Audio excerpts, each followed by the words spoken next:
Following up with DNA replication. DNA replication is the process where more DNA is formed with the current DNA, and it's like usually takes place during cell division where there is excess growth and then a new cell is formed out of a already existing cell. So there are three main steps in this DNA uh, replication. First one is initiation, then propagation and termination. Initiation is where the DNA is a highly coiled structure, okay. So it has to be uncoiled in order for us to start replicating it in small parts, whichever part which we need of the DNA. So how this happens is there's something called origin of replication, or it's known as ORI. So this is where the replication fork is opened. So for example, let me draw this over here. This is a DNA. Okay.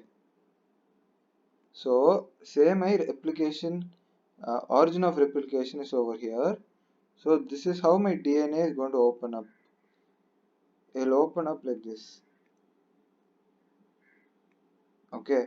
And these base pairs over here will be exposed, and DNA replication takes place in both these directions. So that is the essential of initiation of propagation. So the uncoiling of DNA and opening of this part, right, that is done by a special enzyme known as helicase. It's right here. It's right here. Helicase.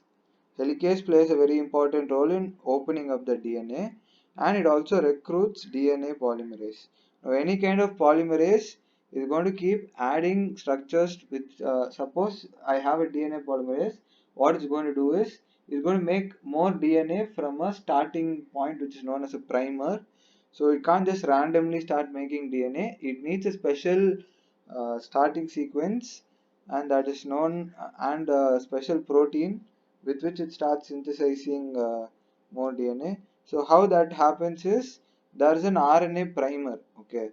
So as soon as the DNA is opened up like this, I'm just zooming it so that you'll get a better idea of what's happening.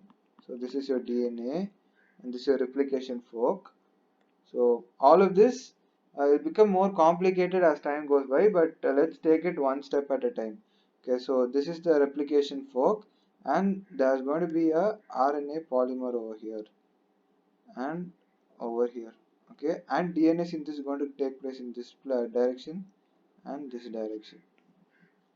So that's the base of it. And what happens is this primer it is acted upon by something known as DNA dependent RNA dependent DNA polymerase, which acts on the DNA RNA primer and enlarges keep synthesizing DNA from that primer. And so if you see this diagram over here, it's very important because DNA polymerase is able to synthesize continuously in the 5 3 direction. So in the example, so now this is a 3 5 strand.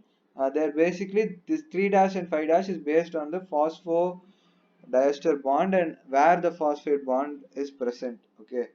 So based on that, it is if it's facing upward, then it's a 3 if it's downward, then it's a 5 So your 3 5 strand will have a continuous synthesis of DNA in this direction. Okay, but your 5 3 strand won't be able to do this, and there will be multiple origin of replication, and it will synthesize in small fragments. These fragments are known as Okazaki fragments. This is because DNA RNA dependent polymerase only works in the 5 T direction. So it is synthesized in small bits in when it comes to the opposite strand, and all of these bits are joined together by a special enzyme called DNA ligase.